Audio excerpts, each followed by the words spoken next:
Berstatus sebagai tim yang menghuni peringkat kedua di klasemen konstruktor, Aston Martin tentu mulai berpikir soal peluang mereka dalam mencuri paling tidak satu kemenangan musim ini. Melakoni start bagus di awal musim 2023, Aston Martin sudah mengoleksi 4 podium dari 5 balapan. Semuanya diraih oleh Fernando Alonso, yang berperan sebagai ujung tombak sekaligus tulang punggung tim di barisan depan. Berkat prestasi itu, Alonso berhasil bertengger di posisi ketiga klasemen pembalap dengan raihan 75 poin. Dan uniknya adalah Alonso secara merata selalu meraih 15 poin di tiap balapannya sejak Bahrain sampai Miami.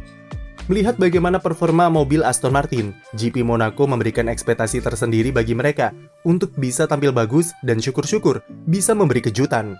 Hal ini sudah di-spill oleh Fernando Alonso di Miami, di mana ia sesumber mengatakan jika di Monaco situasinya akan sangat berbeda dan dia optimis bisa menang di sirkuit jalanan tersebut.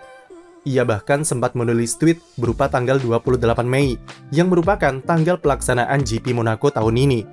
Dan terakhir kali GP Monaco diadakan pada tanggal 28 Mei adalah pada musim 2006, yang mana Alonso keluar jadi pemenangnya. Dengan optimisme yang cukup tinggi, seberapa besar peluang Aston Martin menang di Monaco? Seperti yang kita tahu, mobil AMR23 punya keunggulan dan kelemahan tersendiri yang bisa dibilang cukup spesifik, dan semua itu bisa mereka maksimalkan untuk bisa tampil optimal di sirkuit. Aston Martin punya keunggulan di tikungan lambat, tetapi keunggulan mereka bukan soal kecepatan saat menikung, tapi bagaimana cara Fernando Alonso dalam memanfaatkan kekuatan mobil ketika melibas sebuah tikungan. Selain dari aerodinamika, modifikasi besar di mobil AMR23 adalah di bagian rem depan. Perubahan desain kaliper dan cakram rem membuat pembalap bisa mengerem lebih keras sebelum masuk tikungan. Kemampuan pengereman ini dikombinasikan dengan kekuatan traksi atau akselerasi dari AMR23 yang bisa dibilang merupakan yang terbaik di grid saat ini. Dua kekuatan Aston Martin mampu dimanfaatkan Alonso untuk memaksimalkan gaya pendekatannya saat melibas tikungan. Pembalap Spanyol ini bisa mengerem lebih telat dan lebih dalam untuk mendapatkan kecepatan serendah mungkin ketika masuk tikungan. Alonso rela mengorbankan kecepatannya di tikungan supaya bisa tancap gas lebih awal dan mendapatkan akselerasi yang optimal. Gaya balap seperti ini sudah dipakai Alonso sejak Bahrain dan bisa kita lihat ketika ia berduel dengan Mercedes. Keunggulan Aston Martin bisa kita deteksi juga dari data mini sektor di kualifikasi GP Miami. Di tikungan 16 dan 17, Alonso terlihat unggul di pengereman dan cukup kuat di akselerasi. Di tikungan 17, nampak jika kecepatan Alonso di tikungan kalah dari Sergio Perez. Tapi itu adalah bentuk pengorbanan sang pembalap untuk bisa tancap gas lebih awal dan mendapat traksi yang bagus. Kemampuan akselerasi yang oke ini setidaknya membuat Aston Martin mengurangi defisit mereka dalam hal top speed di lurusan. Kelemahan terbesar AMR23 adalah drag serta mesin Mercedes yang mereka punya, jauh dari kata cukup untuk bisa bersaing dengan Red Bull. Aston Martin memang berhasil membuat mobil dengan downforce yang bagus, tapi mereka belum bisa mencapai tingkat efisiensi yang optimal dengan drag yang masih besar. Penyebab drag atau hambatan udara ini disinyalir karena mereka masih memakai suspensi belakang dan gearbox dari Mercedes. Desain cover gearbox dinilai merupakan yang paling berpengaruh terhadap drag mobil yang besar dan jadi penghambat Aston Martin sejauh ini. Tetapi setidaknya, tim bisa memahami dan memaksimalkan pemakaian suspensi belakang Mercedes untuk menghasilkan traksi yang bagus. Yang cukup menjanjikan adalah ketika Aston Martin memakai konfigurasi sayap belakang yang sama dengan tim-tim lain, kecepatan mereka di lurusan sebenarnya tidak buru-buru amat.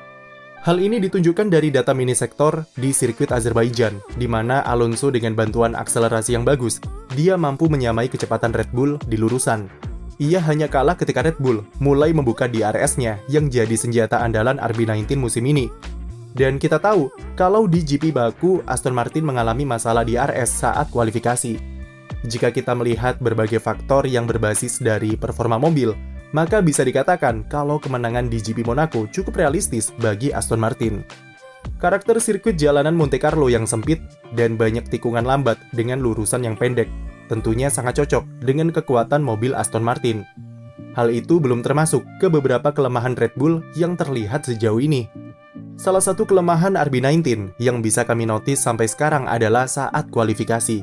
Meskipun sudah meraih 4 pole position dalam 5 balapan, tapi jika kita melihat prestasi Red Bull yang mampu menyapu bersih 100% semua kemenangan, maka kualifikasi jadi salah satu cara untuk menghambat mereka. Gap keunggulan Red Bull saat kualifikasi tidak sebesar gap yang mereka buat saat balapan. Bahkan Red Bull harus kecolongan dalam 2 kali sesi kualifikasi oleh Charles Leclerc di Baku. Masalah yang dialami Red Bull di sesi kualifikasi musim ini adalah soal optimalisasi suhu ban. Max Verstappen seringkali mengeluhkan temperatur bannya yang sulit dioptimalkan, terutama saat kualifikasi di Baku yang punya banyak tikungan lambat di sektor kedua. Itu disebabkan oleh desain suspensi ban yang punya elemen anti-dive yang agresif. Meskipun punya keunggulan dalam menjaga kestabilan mobil saat mengerem, tapi karena saking stabilnya dan seimbangnya mobil, hal itu menyebabkan pembalap kehilangan feeling saat melakukan pengereman. Pembalap jadi sangat mudah mengalami lock up atau ban terkunci, dan berujung kesulitnya dalam mengoptimalkan temperatur ban saat kualifikasi. Problem itu cukup terasa di Baku dengan sulitnya Verstappen dalam melibas tikungan-tikungan lambat dan tajam di sana. Masalah yang sama bisa kembali terjadi di Monaco, mengingat sirkuit ini didominasi oleh tikungan lambat dan tajam.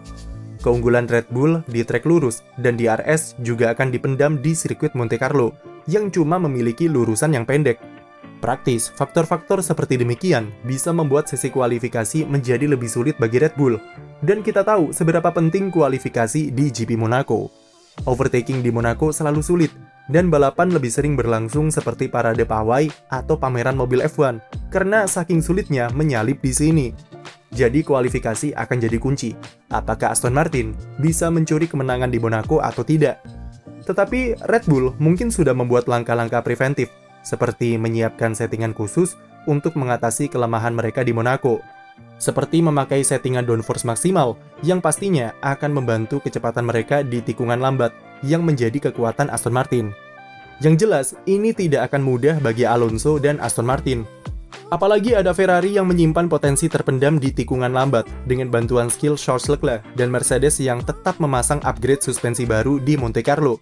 Tetapi jika melihat peluang yang ada, maka Monaco sepertinya akan jadi kesempatan terdekat mereka untuk bisa mencuri kemenangan.